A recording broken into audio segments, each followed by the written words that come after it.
Subscribe to our channel and press the bell icon to never miss an update.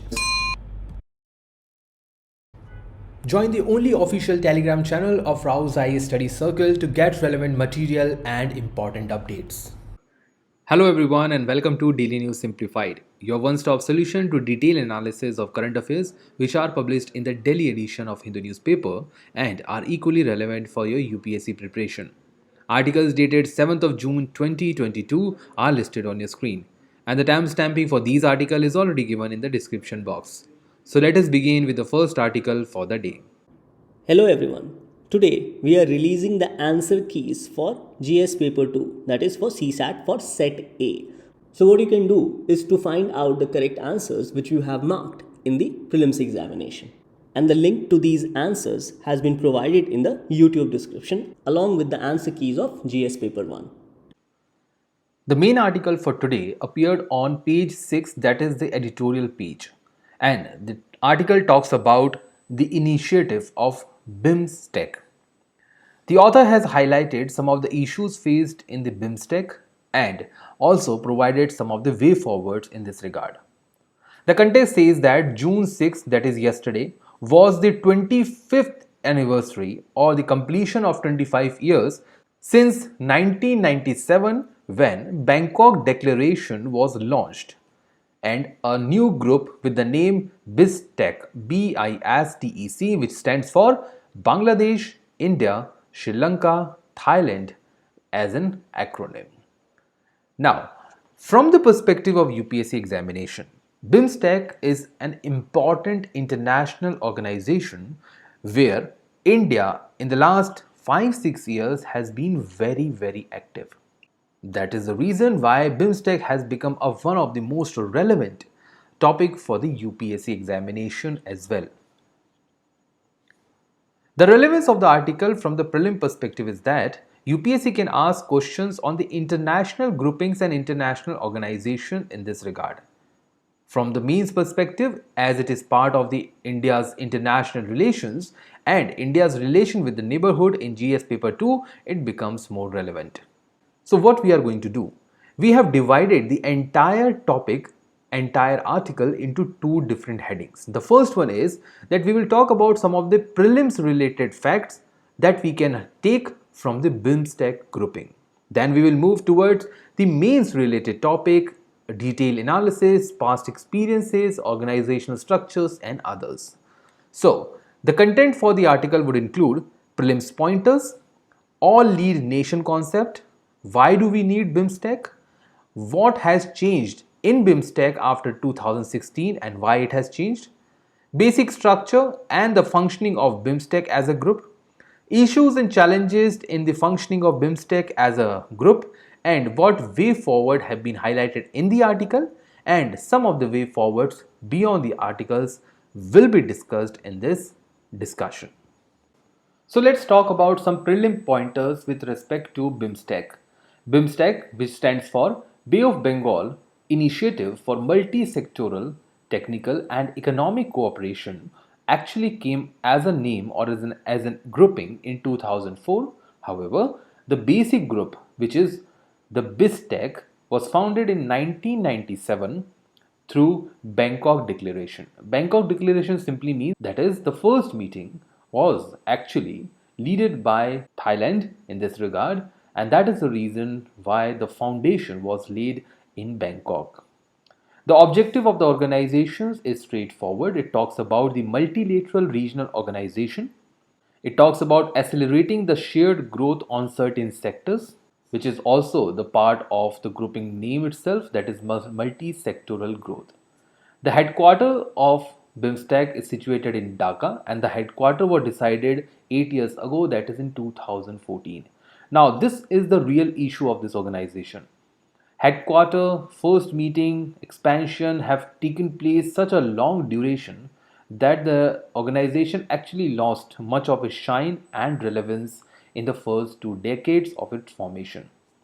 It also talks about the cooperation between the littoral and the adjacent countries of the grouping. BIMSTEC priority sector is the most important part of this grouping and also the unique feature of BIMSTEC, which makes it unique with other organizations such as SAARC or ASEAN. BIMSTEC actually functions on certain sectoral development. In 1998, that is just a year after its formation, trade and investment, transportation and communication, energy, tourism, technology, and fisheries were the core sector for economic cooperation. In 2005, it was further extended to other sectors including agriculture, public health, poverty alleviation, up to the cultural cooperation. Still, you can see in both the instances we do not have strategic partnership or defense as an important factor. In 2006, further, the sector was expanded to climate change also. As you can see, this is the basic concept of BIMSTEC. It functions on the important sectors in this regard. According to the organization's website, there are 14 sectors on which these member countries are functioning. You need not to remember all these sectors by heart, but do remember that out of the 14, India is responsible for 4 of them, which includes transportation and communication, tourism and other subsectors of tourism, environment, disaster management and their subsectors, counter-terrorism, transnational crimes and their subsectors. So, what will happen? India will take responsibilities in all these sectors. So, whenever there is a talk or summit being organized, so India will take the responsibility of conducting the meetings, progress reports, discussions on all these 4 important topics. Now, let us move towards the means oriented argument with respect to the BIMSTEC. Why do we need BIMSTEC as an organization? Now, there are certain factual information which you should know in order to answer the question in the mains examination. The first one is that 22% of the world population resides in the members of BIMSTEC, which is almost 1.68 billion people. And the combined GDP of these states is almost $3.697 trillion a year, in which the majority comes from India. The BIMSTEC also aligns with India's Act East policy for greater regional cooperation with Southeast Asia. So, BIMSTEC is the only linking organization between India and the ASEAN members. The important thing which makes BIMSTEC different from the other organization is that it is sector-driven organization where each country is responsible for a specific sector which we have already discussed.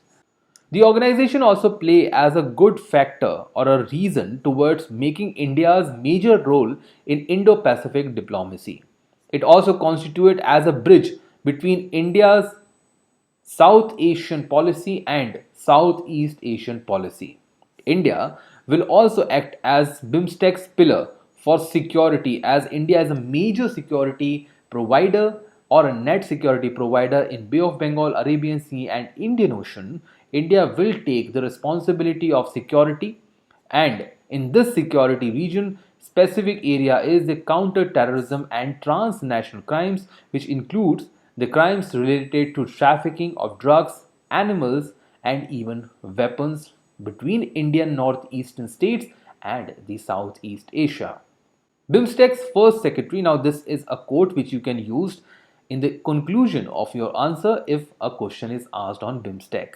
So the first secretary of this organization, that is Sumit Nakhandla, actually called this organization as the one which has rediscovered the common heritage around the Bay of Bengal. Now, common heritage, to be specific, I would say it is the Buddhism, or in economics terms, it could be the fishing matter. So the common heritage which is shared by the countries around the Bay of Bengal has been taken up as an initiative under the BIMSTEC organization. Now, what are the benefits for other members with this organization? The benefits that we have discussed by now include the benefit to India. Now, these are the following benefit to the other countries.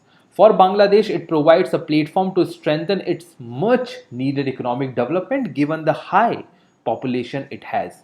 For Sri Lanka, it will be a goal to become a hub for the shipments of transnational trade. For Nepal and Bhutan, the two landlocked countries and the mountainous surrounded countries, it will serve as a pass or a passage to their sea trade. It will also provide benefits to Myanmar and Thailand with respect to their aim to reduce over dependence on China and opening their huge consumer market to the other commodities and other neighboring countries. Now, why there was a sudden retreat in 2016? Between 1997 to 2015, total number of meetings of this never exceeded 3. So, in a span period of almost 18 years, the members only conducted 3 summits. So, what actually happened after 2016, that there is an annual ministerial meeting which is going on and leaders have met multiple times. So, what has changed? The reason for that was the Uri attack on Indian Defense Forces in 2016, after which SARC lost its charm and BIMSTEC gained the prominence. This is what we normally call as isolating Pakistan argument. So in this, what India is doing is that it is increasing the South Asian cooperation with its neighbor, and meanwhile it is also isolating Pakistan from the regional grouping. Apart from that, BIMSTEC leaders retreat, which followed the outreach summit. Now, outreach summit was the result of India taking the leaders role in the BIMSTEC. It was organized in 2016 in Goa, India. And this actually led to the rise of BIMSTEC over and above the SARC.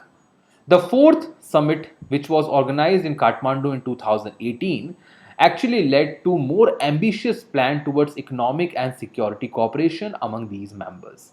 In the fourth summit, they actually decided to take a new BIMSTEC charter, which came in reality recently.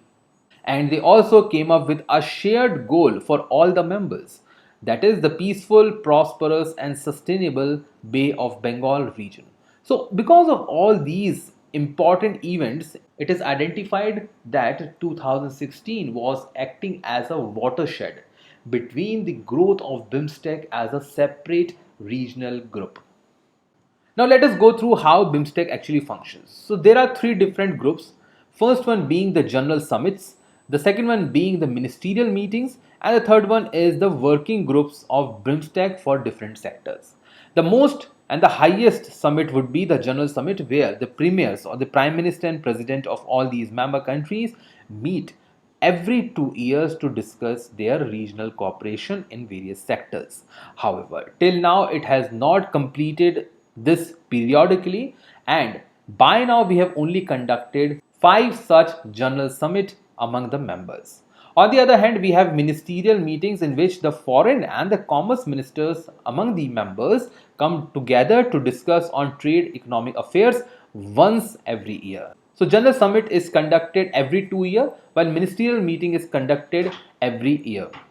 On the other hand, the BIMSTEC working group has a rotating chairperson, and this chairperson comes from each member of the BIMSTEC. Currently, the chair of BIMSTEC is with the Sri Lanka. Until 2022, BIMSTEC did not have even a formal document. This is one of the negative argument against the BIMSTEC.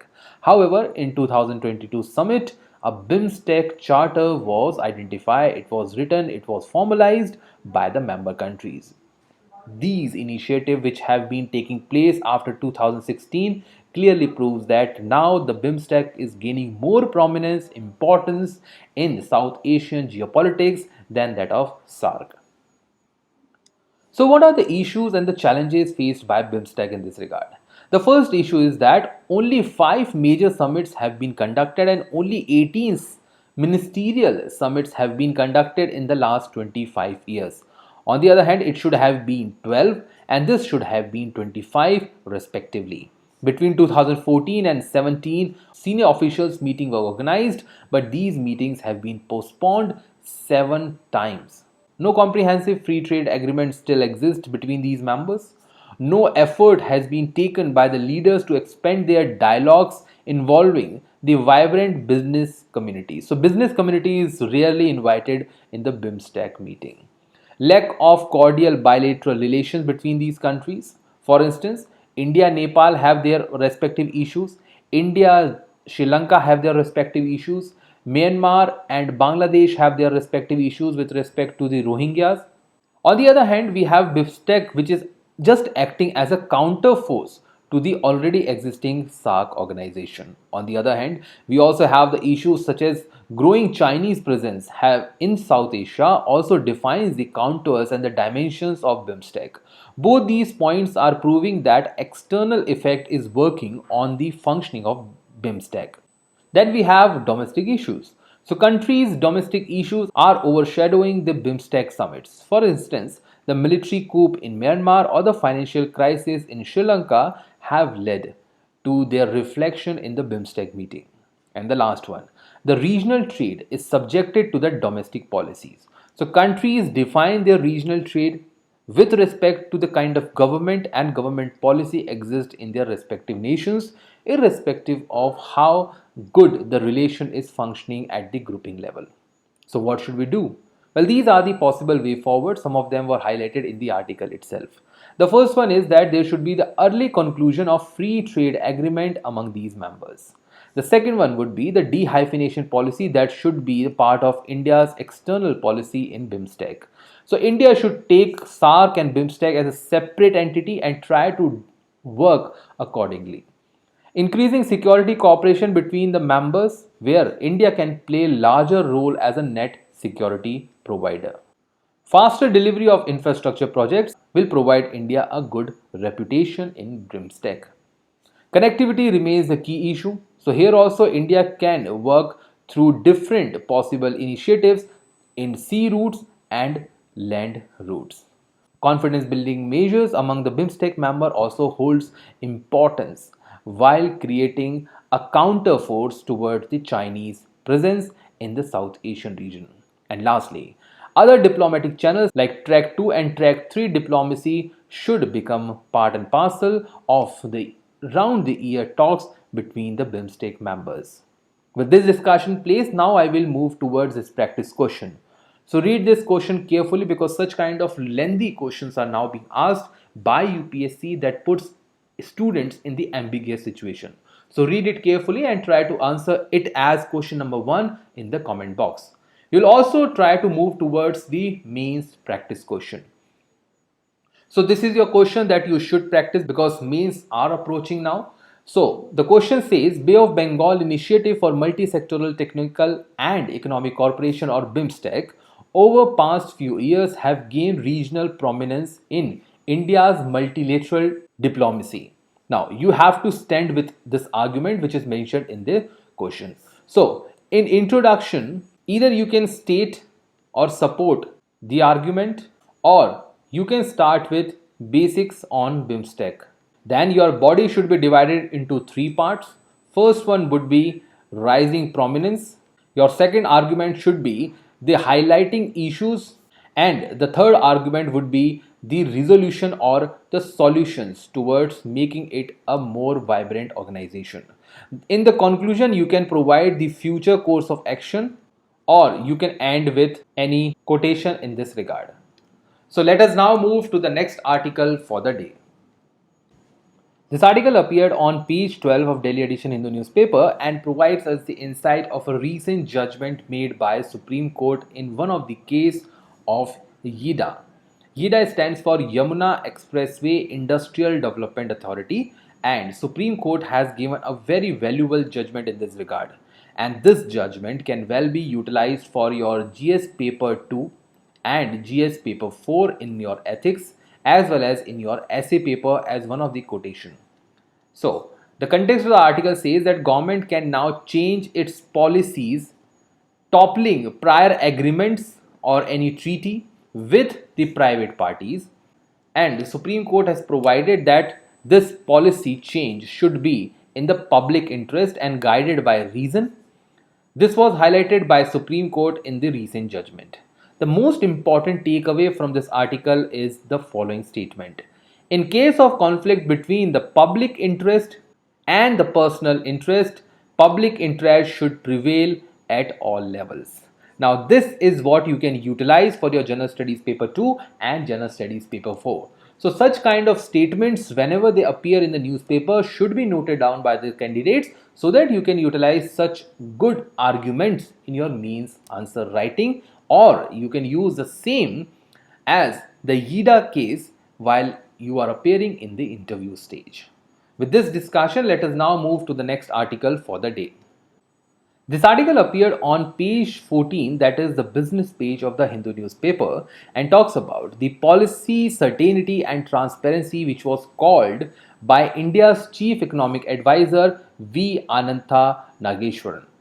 Now, the context says that as per the Chief Economic Advisor, policy certainty, that is the policy which is being made by the government at both center and the state, as well as the transparency which is being adopted by the government while its governance, is important for the effective use of two national programs. The first one is the National Infrastructure Pipeline, which was emphasized to achieve the 7% plus growth rate in India, and the second program was National Monetization Pipeline to utilize the asset monetization program. Now, as per the Chief Economic Advisor, if we want to achieve the success on these two programs, government should have a certain policy which should be consistent across sectors in temporal manner. Secondly, there should be transparency. So nothing should be hidden, nothing should be opaque between the private and the public sector, and the relationship between the private and the public sector should be transparent in order to bring more accountability in the functioning of both these entities. Regular consistency, clarity in the policy making, as well as the predictability, along with sense of stability in the regulatory framework of the government, is extremely important for the better functioning of these two national programs. However, this has not been seen and they were mostly variable in the past. It simply means that the level of corruption, it simply means the policy uncertainty, it simply means the ambiguous rule of law in the country never will allow us to bring higher economic growth rate as argued by Chief Economic Advisor. Now, this is a very, very important statement given by such a high authority in the economy. You can utilize the statement for your GS paper 2 in governance. You can utilize this argument in your GS paper 3 economic section as well as in your essay paper, because these kind of key terms which are mentioned in the article are important for you to write a good statement in the mains answer writing. Now, what has happened because of the variability in the policy making? What happens when there is inconsistency in the policy made by the government? Well, the important consequence is that it gives the element of uncertainty for the investors or even the upcoming government. Let's take a hypothetical example. Assume that in 2010, X government or a government in a particular state made a policy regarding the transportation. Now, transportation or the agencies or the organizations which were responsible for investing in the transportation sector were happy with that policy. But 4 year or 5 year down the line, when there was a change in the government, the next government brought a new policy which was not acceptable to the past investors. Now, the point is that such a variability in the policy making, lack of consistency in the policy making brings ambiguous status of governance, and that should be avoided if India wants to achieve a higher economic growth rate. Chief Economic Advisor has emphasized that there is need for more investment in metals as well as minerals, and these two will act as a basic sector for the development of renewable energy and their technology. For instance, the mineral will help in generating more solar cells, metals will help in generating more of wind energy. So both these variables are important for higher economic growth. So today we'll talk about the detailed analysis of national monetization pipeline, and we will also look into the relevance and the prelim pointers on Chief Economic Advisor in Indian government. The national monetization pipeline came in September 2021, that is last year. It was announced by the Finance Ministry in the annual budget. The duration of the national monetization pipeline is 4 years. It focuses on only the brownfield project. Now, what is brownfield? Which are already in the functional stage. Now, let me clarify between brownfield and the greenfield. Brownfield means the project which are already functioning. They may be giving the negative returns, but they are functioning. Greenfield projects are those which are not yet completed. So if I have to give you a brownfield project report, it is just the existing railway stations or the airports. Or if I have to give you the greenfield project example, you can take the example of Jewar Airport, which is under construction in Noida, Uttar Pradesh. The sectors on which national monetization pipeline focuses on are roads, followed by railways, power, gas pipelines, and telecom to be the top 5. Now, what is monetization? Monetization simply means an asset or a capital recycling. This is the simplest definition, and UPSC can ask such kind of definitions in the prelim examination as well. Or it is a process of converting an asset into an economic value.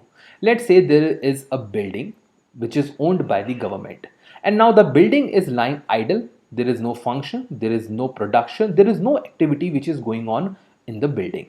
So what they will do, they will convert that asset, now building is an asset, into the economic value. That is, they will lease the building for the private sector. Private sector can open an office, service center, maybe a customer service center or anything else, and that will generate money. That money will be utilized by the government for their other projects such as national infrastructure pipeline. The money which is being generated through the monetization project will go towards the non-debt, because there is no interest which is charged on. So it is a non-debt capital receipt. Why capital? Because it is coming from the capital mobilization. So non-debt capital receipt, and it will form the part of annual budget receipts. Now, in simpler terms, how will you understand the concept of asset monetization? In simple terms, it means offering for sale, lease, or rent a public infrastructure, any place, building, property, to the private sector or the private investor. And against this, government will get money. The ownership of the land or that infrastructure will remain with the government. So there is no transfer of ownership. Please keep these points, minor details in mind. The management right, however, will transfer to the other party for just short duration. For instance, government can transfer its property, a building, to the private sector for 4 years, where private sector will generate its own services, provide services, or produce anything, and against that provide a regular lump sum money to the government. Government is just basically transferring their revenue rights to the private players for a specified transaction period in return of upfront money, a revenue share, and a commitment of investment in the asset. So private sector will also invest. Maybe they will renovate the building, maybe they will provide some new look to the building or maybe the property. The benefit of national monetization means that it will provide better valuation of the public asset. So things which were lying idle, useless, will now be utilized. It will provide private sector led efficiency in the public sphere. There will be better utilization of the resources which were lying idle. There will be a short term earning to the government in this regard. So it will reduce the public debt as well as reduce the budget deficit. It will enable the deployment of resources by the government towards social sector. So the money which was being used for the useless assets can now be used for the social sector like health, education, immunization and others. And government agencies can also compete on various priorities. And lastly, the program will promote the public-private partnership in the asset monetization. Now, this is how the cycle works. It is provided by the Niti Aayog. So you can download the document through the Niti Aayog website to read more. Now, national monetization will work like this. Let's say there is an existing asset base. Let's say there is an idle land. Assume 10 acres. Now, this 10-acre land will be used for monetizing. So monetization will be done. Private sector will be called, and private sector will set up a production unit. That production unit will generate revenues. That revenues will be used as a monetization. So money will be paid to the government. This money will then be utilized for the creation of infrastructure. Let's say creation of roads by the government, or maybe the hospitals, dispensaries, schools, and other similar infrastructure. Now we come to the chief economic advisor. Now these points which are highlighted on your screen are mostly the prelim pointers. It is least likely to be asked in the mains examination. However, from the prelims perspective, let us discuss that. The Office of Government of India. So it is an office under the Government of India, not under any state. The Office of CEA is equivalent to the Secretary to the Government of India, which is one of the highest position held by IAS officers. However, CEA is not an IAS officer. It is functioning under the Department of Economic Affairs under Ministry of Finance, Union Government. CEA is the ex officio cadre controlling authority to the Indian Economic Services personnel. So people who are qualified to the Indian Economic Services, candidates who are working in the Indian Economic Services, their cadre management based on different state is under the control of CEA. CEA is not responsible for any executive authority at all in India. The advice given by the CEA is not binding on the central government. The CEA is appointed by the Cabinet Committee on Appointment, and this committee is headed by the Prime Minister of India. There is no fixed tenure given to CEA, and the most important duty of CEA is to prepare the economic survey of Union of India, which is published before the annual financial statement, that is Union Budget. The first CEA was J.J. Anjaria. The current is V. Anantha Nageshwaran. V. Anantha Nageshwaran is the third Chief Economic Advisor to the Prime Minister Narendra Modi. A point to be noted is that our ex-Prime Minister Manmohan Singh was also one of the Chief Economic Advisor between 1972 to 1976. That is the duration of national emergency also. With this discussion place, now I will leave you with this question to practice. So read this question carefully and try to answer as question number 2 in the comment box. Let us now move to the next article for the day. This article of the Hindu newspaper appeared on page number 10. Now, we often hear about the defense establishment, different equipment, and their utilization. Previously, they have asked questions even in the prelim examination with respect to the defense equipments, missile systems, and others. So, from that regard, now today, in the same direction, we are going to read the missile system programs in India.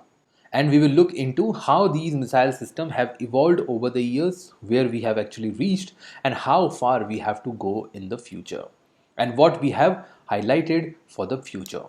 Recently, India has test fired the intermediate range ballistic missile Agni 4. Now, Agni 4 is a series of Agni missiles that are land to land or surface to surface missile system produced in India. Now, the range of this missile is 3,500 km, which is far enough to reach other nations as well. The Integrated Guided Missile Development Program is the basis or the foundation of how missile system has developed in India. This program was actually conceived by a renowned scientist, Dr. APJ Abdul Kalam. So here you have to remember that in the mains examination GS paper 3, contribution of Indian scientists is very important, and in the past they have already asked a question in this regard. This program is functioning under the Indian Ministry of Defense for research and development, that is R&D, in terms of range of missiles. It is managed by DRDO and the Ordnance Factory Board. So DRDO is responsible for conducting research of the prototypes. The final output is produced by Ordnance Factory Board. This program got approval in 1983, and since then it is being functioning in India. Objective of the program was to make India self-reliant in its missile technology, and this was actually achieved fully in 2008 by India. According to this program, India have the following important missile systems. And these missile systems actually works on the variation of ranges. So we have short range surface to surface ballistic missile system known by the name Prithvi. Then we have intermediate range, that is a longer range, same surface to surface ballistic missile system with Agni. However, later on the Agni system has been expanded to even long range. Then we have another short range low level surface to air missile. Now see, things have changed from surface to surface. Now we are moving from surface to air. So this missile Trishul will be targeting the enemies in air. Then we have medium range surface to air missile, that is Akash.